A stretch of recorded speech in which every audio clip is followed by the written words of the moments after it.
Le 30 septembre 2022. Un capitaine de 34 ans prend le pouvoir au Burkina Faso. 3 mois plus tard, il expulse l'ambassadeur français. Un mois après, 400 soldats français quittent le pays. La France venait de perdre un pays qu'elle contrôlait depuis 60 ans. Ibrahim Traoré n'est pas seul. En 2021, le Mali avait déjà chassé les Français. En 2023, le Niger faisait pareil. En 2025, le Tchad. Puis le Sénégal. En 3 ans, la France a perdu toute présence militaire permanente en Afrique de l'Ouest. 60 ans d'influence. Effacés.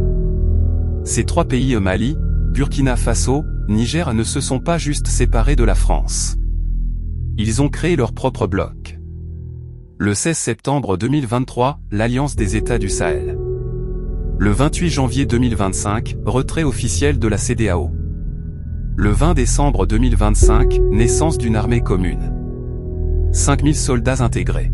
Et Ibrahim Traoré nommé président de cette alliance. Un nouveau centre de gravité vient de naître en Afrique de l'Ouest. Mais vers qui se tourne-t-il? La Russie. En janvier 2024, les premières forces Wagner arrivent au Burkina Faso.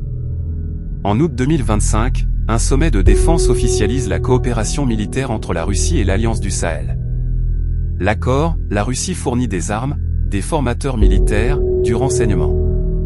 En échange, accès aux ressources naturelles.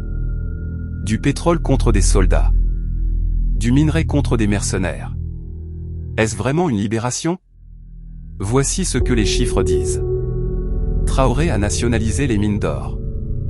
Le Burkina Faso est le 2e producteur d'or d'Afrique. C'est une vraie rupture économique avec l'Occident. Mais en 2025, le Burkina Faso est devenu le pays le plus touché par le terrorisme au monde. Malgré Wagner. Malgré l'Alliance.